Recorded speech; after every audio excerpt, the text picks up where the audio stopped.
Well, lads, I hope you filled out your census forms. So I am just doing a kind of quick short video today. I don't really know how long it's going to be yet, obviously, because I haven't recorded it. And then my next video, which I've already started on the research for, is a case for the whole Operation Trace collection. And it will not be one of the women who are officially included in the investigation. So it'll be someone else. Again, might not have anything to do with OT, but keep an open mind. I don't know. Anyway, short video today. On when you look it up, obviously, it's kind of always told from one angle, one perspective. So I'm going to start it from the other side, just to kind of you'll get it as we go. So on the 5th of August 1987, 28-year-old Anna Gallagher headed to her mother's house in Enniskillen, which is in Northern Ireland. And she arrived at her mother's house, Margaret Doherty, who was 63. She had MS, multiple sclerosis, and she was wheelchair bound. And so Anna had actually come over to bring her out for a drive in the countryside. Anna's father, Margaret's husband, had died actually in the 2 years previous. So I think probably maybe between this and the MS and stuff, her mother didn't go out much. So I read that it had this was kind of the first time she was going out on a drive, on a little drive in 6 months. So they headed off in Anna's Volvo, and Martin, Anna's brother, who was 22 at the time. So I think he still lived at home. He stayed at home, obviously, and so he was a mechanic, so he was actually working on a van, I'm assuming, at the house. Not much time had passed when Butcher, who was his friend, came by and said that he thought Anna had gotten into, quote, a bit of difficulty about 3 miles down the road. So Martin actually says in an interview that he thought, when he heard this, he actually just thought that she got a puncture, she got a flat tire or whatever, and that she just couldn't fix it herself. But when he arrived at the scene, there were 2 ambulances pulling off with his mother and his sister inside. They had been in a horrific car crash. Now, most reports actually say that both women were killed instantly when the crash happened. However, Martin says, firstly, what he says, sadly, is that he'll always be haunted by the screams. He says that he heard screams from one of the ambulances, and he doesn't know if it was his mother or his sister, that he just felt, that because he couldn't be with them. So a priest actually gave him a lift to Erne Hospital, which is where the women were taken to. And again, in an interview, he says that his mother died shortly after he arrived at the hospital, and that his sister died during theatre. In theatre, sorry, not during theatre. So I would go more so with what he says, obviously, because he was there. So Martin says that the driver of the other car, when he arrived, was still trapped in the car. They were trying to get him out, and that he could see a fireman talking to him. But obviously he left, to go to the hospital. And he said it was only the next day when the crash hit the headlines that he found out who it was. And it was 25-year-old Matthew Broderick. Sure you all know Ferris Bueller. If you don't, that was kind of, at that point, that was his big movie. So he was kind of just coming off the tail end of that, if you'd call it that. So he was getting quite big. So after the success of Ferris Bueller, Matthew and his girlfriend, Jennifer Grey, who was 27, who also was in Ferris Bueller as his sister. I think that happens a lot. That happened in Dexter as well, didn't it? Dexter and the person who plays his sister got together. Maybe it's just a thing because you're working together so much. Anyway, they came to Ireland for a holiday kind of. So she had recorded Dirty Dancing, but it was due to come out shortly. So they kind of just took a break, I think, in between the 2 big projects. So they flew into Northern Ireland and they rented a BMW 316 or 316. I don't know what you said. Is it like when you say Porsche 911? Is it BMW 316? I don't know. And on August 5th, so I don't actually know how long they were in Ireland for. Like, I don't know if they had kind of only arrived or if they had been here a while. But on August 5th anyway, I read that they were driving from Irvinstown to Maguire's Bridge, which is about a 30-minute drive. So it is reported that the couple on their drive pulled into a garage, to a petrol station, and they asked for directions. And apparently an off-duty police officer was there and basically said that the route they had decided to take was, quote, just stupid. Just stupid. So, like, obviously back then it was like, it was maps. There was no Google on your phone. And so I don't know if perhaps maybe like they just looked at a map, because when I looked, it was like 3 different ways you can get from Irvinstown to Maguire's Bridge. So basically, if you were just looking at a map and you went from the areas, maybe you wouldn't know. Like me looking at it, even I wouldn't know. And this is on Google Maps. I would know which one is telling me maybe is a couple of minutes quicker, but I wouldn't know which one is a more like a main road, which one's more of a back road. I wouldn't know that. So obviously this American couple weren't going to know that. So I don't know if that's what he kind of meant by this was like, that's stupid, as in like, were you taking kind of more of a, like Ireland, if you're not in Ireland, if you're not from Ireland, there are a lot in the country and stuff, there are a lot of like small windy roads. I remember, I think it was Jonathan Rhys Myers. Was it Jonathan Rhys Myers or Cillian Murphy? For some reason I always think of the two of them as separate. Cillian Murphy is from Dublin, I think, isn't he? And Jonathan Rhys Myers is from Cork, I think. Anyway, it was the one who's from down there. And anyway, off on a tangent, but he was being interviewed on like an American show, and you know, they were like, oh my god, like Ireland, it's so beautiful, I love it. And then they were like, but your roads are so small. And like Jonathan Rhys Myers pointed out, he was like, yeah, but like if you want us to have all these beautiful fields and, you know, all this beautiful landscape, the roads, like we would have to get rid of that to make the roads bigger. Anyway, so I don't know if that was the case. Was it one of these kind of more dangerous roads, let's say? Like, even if I'm driving on them, I drive really slow, because especially because, like, you know, people who are used to the roads and stuff might drive a bit faster. And so I'm not saying that's what happened here, obviously, but so I would always be wary, you know, of kind of driving around bends and stuff, trying to make sure, because you don't know who's coming. Like, the roads, a lot of the time the roads aren't even big enough for 2 cars. So anyway, the police officer apparently offered to like lead them to a better road to take, and they refused. The couple refused. So I don't know, like, could it have been a kind of like a case of like a bruised ego? Like, if someone basically just said to you, no, that's stupid, like the way you're choosing is stupid, would you be a bit kind of like, no, we're fine? You know what I mean? I don't know. Would you be kind of like, no, it's grand, we're fine? But anyway, so they declined the offer, and so they headed on their way then. And I read that the police officer actually then drove behind them anyway, and it is reported that he has said they weren't speeding. At that point anyway, they weren't speeding. So shortly after this, as is expected in Ireland, it started lashing. So there was a lot of heavy rain. So they pulled into another garage, and they kind of just, I think, you know, just to kind of gather themselves, they waited a while, and then when the rain stopped, they went off again. So obviously as well, the roads are going to be slippier. I have to obviously mention that. The roads are going to be a bit... have you ever... what's that word? Is it hydroplate? I remember learning it in the theory test. It actually happened to me. It happened to me once on the motorway here. That is a terrifying experience. If you don't know, if you don't drive, or you don't know what that is, it's literally like when your wheels, they're not on the road anymore. They're not like, they don't have traction with the road.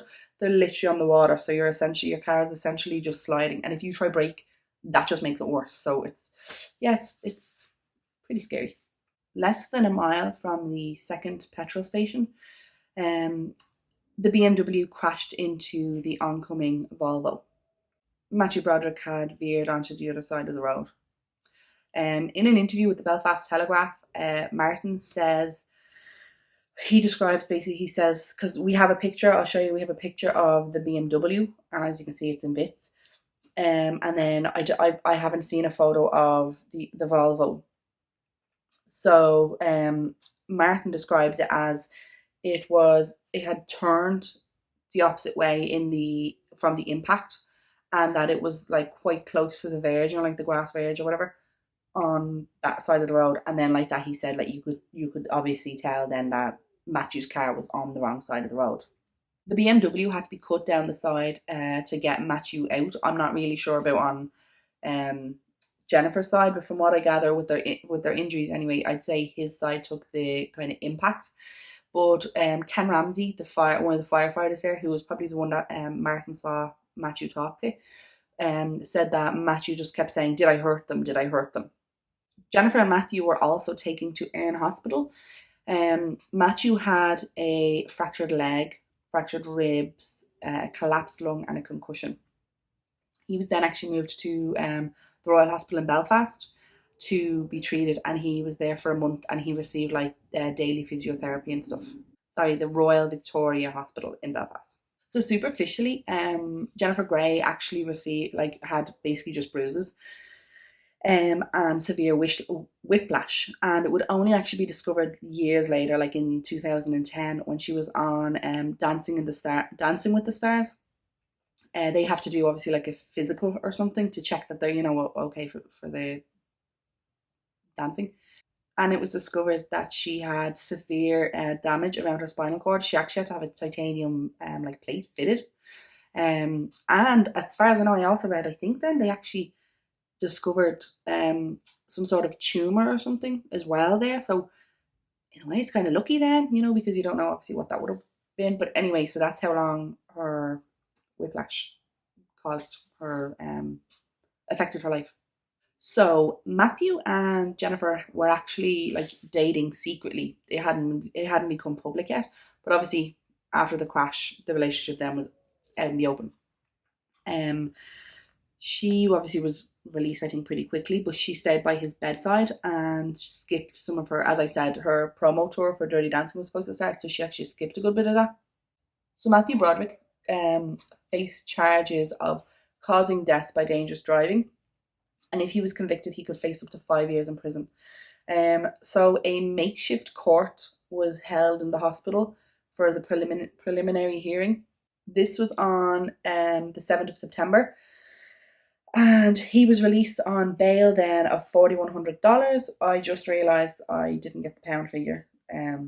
So sorry, it will be less than that, obviously, $4,100 or more. And then literally like just after this, then he discharged himself from the hospital and flew home to New York.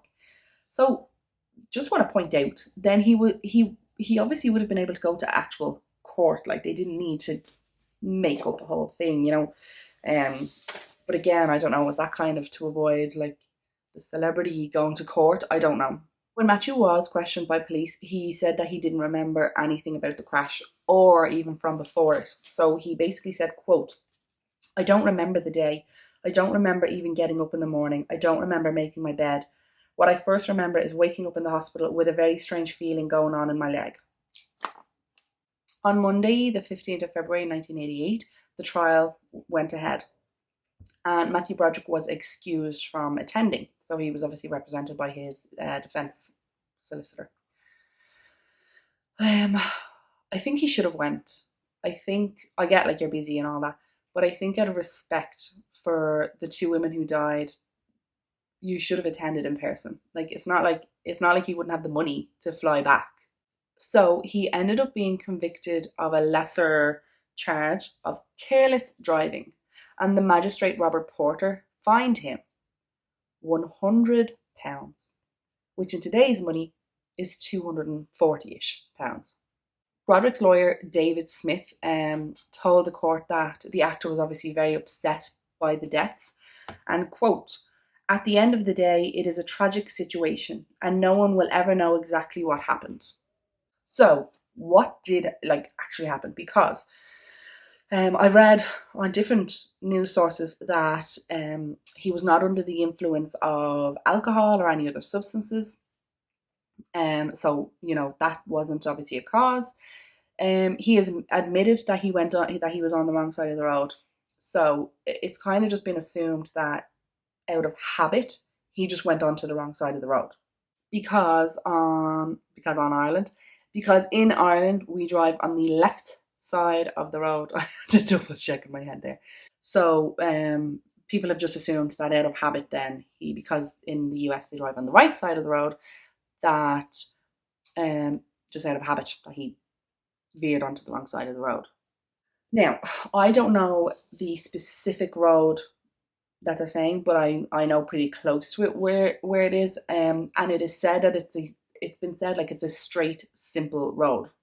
So I'll kind of put up the different roads that it could be. So it could be a road that's like this, and it's quite so as you can see, it's quite like narrow, and there's no road markings. So this one, it would obviously be easier to maybe veer onto the other side of the road, or like as I said earlier, sometimes the roads are like not even really big enough for two cars. You really like you have to be on your lane. Like there's no kind of give and take. Your car will fit just, and then another car will literally fit right beside you. So could he have been just kind of more in the center of the road going along? I don't know. And then, or it could be a road like this that has road markings. Now, it would be obviously harder to cross over if there's road markings because there's lanes, so you know not to cross into the other lane. But I don't know what would make you decide, like, if they were on the actual long straight road, I don't know why you would, like, you're not going to all of a sudden then decide, like, oh God, I'm on the wrong side of the road, I better, cross over. Or you shouldn't, like that. If you were paying attention to the road, you wouldn't all of a sudden think that. You will have known, no, I've been on this road and this is where whatever, do you know what I mean? So I was wondering, had it been since a turn, like that, even maybe from the petrol station, as he turned on to the road, he went onto the right side of the road instead of the left, and so for the whole journey then, he was on the wrong side of the road, and that it hadn't just kind of happened. And even then, you would be on obviously more speed, because I don't know how fast he was going, but like to be honest, his car looked in bits. I can only imagine how bad Anna's car was. So like, I mean, maybe like even like if he had seen the police officer behind him, maybe he wouldn't go that fast. I know I'm very cautious of my speed when the guards are behind me. So or like that, by that point he just hadn't kind of gained momentum and sped up. Now I'm not saying he was speeding, but like we don't know what speed he was going, obviously. There have been reports that he, let's say, exaggerated the amnesia, because obviously he didn't want to face trial, so it was easier to say like, no, I don't remember why I was on the other side of the road. And then obviously there's kind of the rumors of that they were fooling around, or something was something that he wasn't paying attention to the road and this type of thing. I don't know. But this is the interesting question. Did Jennifer Gray remember? Because it has never been really, I haven't really seen that addressed. Now I do have a quote saying, 1 minute we're going down the road and music is playing, and the next minute, ... it's all different. I couldn't be fearless after that. So in that quote, she's not really saying that she doesn't remember what happened either. So, I mean, obviously she's probably not going to say, she's probably not going to drop him in it. But you'd wonder, like, did they question her and kind of like, but, what was he doing? Like, and the thing is, remember, like, crashes happen all the time for, like, changing the radio station. Like, you can crash, like, looking down for a minute, looking over for a minute, like, crashes happen over the teeniest thing, over, like, a microsecond of looking away from the road. So the family of both women and the community in general were very unhappy with the result of the trial, that he basically just got £100 fine. They did obviously think that it was because of who he was. And I have a quote from Martin. So, of course you wonder if he got off lightly because of who he was. He got the same punishment he would have gotten if he had run over cattle. The family had called it a travesty of justice. They were also annoyed, I think, because of like all the publicity surrounding Matthew. And this is kind of why I wanted to try just even start the video from Anna and Margaret's point of view, because everything was about the couple, the Hollywood couple. So Anna's uncle, so I'm assuming maybe Margaret's brother or brother-in-law, Tom Doherty, so it would have been her mother's brother because they had the same name. So he told reporters with rage, What more do you expect us to say? You're only curious about the American actor. However, the family also did seem to take more of a, like, I don't know what the word I'm trying to think is, gracious, modest, gracious. Um, so Anna's husband John said, "We have no hard feelings towards him. He has to live with this the rest of his life." Martin also has said several times that he has forgiven Matthew. So he has said, "There were strong feelings at the time, but I have since forgiven him and feel no anger toward him. He didn't kill my mother and sister deliberately." Um, so Matthew basically sent like a note of condolence to Martin about the accident. But Martin kind of does say that like there was no other contact and that he's not sure, like that could have been him or it could have been his agent. And to be honest, I'd be leaning more towards it was his agent. There had been reports at one point in 2002 that they were going to meet Martin and Matthew. So Matthew apparently had said that he wanted to meet. And Martin was obviously happy with this. You know, he thought it would be good to meet. I think he just thought it would be good to get closure. But he said, but nothing has come about that ever since then. And he said, "I would like a private meeting just between the family and him. I would like to reassure him that there are no bad feelings from us." And he has said, like, he obviously wants it away from like cameras and stuff like that. He just wants it to be just them sitting down and talking. Martin said he actually even watched, with his son, he watched Matthew's film Godzilla. And he said that kind of during it, his son said, is that the man, Daddy? So he said just from obviously them talking about the crash and stuff, obviously his son had kind of picked up things. During the 2012 Super Bowl, there was a commercial with Matthew Broderick as a ambassador for Honda. So this received obviously backlash because people obviously said like it was a bit inappropriate given the circumstances of 1987. And then Martin said, "I have always said that an accident happened. It is certainly not something that you would want to happen to anyone. It wasn't premeditated. We all know many people in the north of Ireland who have died over the years and somebody sat down and planned it. As I said, it certainly was not a great choice of driver. I am sure there are plenty of stars over there that could have got to have done the advertisement. I suppose at the end of the day, it was years ago. I have forgiven what he has done." So like Martin seems very forgiving. The year after the crash, in October 1988, Jennifer Grey and Matthew Broderick actually broke up. Matthew would go on to marry Sarah Jessica Parker from Sex and the City, and they have 3 children together. And so the Brodericks, or the Parker Brodericks, whatever you call it, holiday in Donegal. They love it here apparently. Here, as in Ireland, not Donegal, I wish. So Matthew's family apparently had bought like a house or a cottage 40 years previously. So I would have to kind of assume then, would they have gone there? Is that what they were doing in Ireland? Is that like where they would have stayed in that holiday home? That would make more sense, right? So the cottage, which is in Kilcar in Donegal, or just outside of Kilcar, like so Matthew like spent summers as a child here, and so apparently that's like kind of his connection to Ireland. And only kind of in the last couple of years they've actually renovated it so it looks, newer. One local woman told Donegal Daily, "They're such a lovely family and they love that nobody bothers them. They pop into the shops for Christmas essentials like everybody else. They have no airs and graces and you wouldn't think they were Hollywood celebrities. When they're here, they're just another family looking forward to spending Christmas together." Jennifer Grey, dealt with the trauma of it. She said it was hard to kind of go into the fame of being like America's sweetheart all of a sudden when Dirty Dancing came out. She said, quote, "It was so shocking to my psyche to survive a crash where a mother and daughter were killed. I felt like my ambition just shut down." In interviews, Broderick has acknowledged that he is still haunted by the events on that day.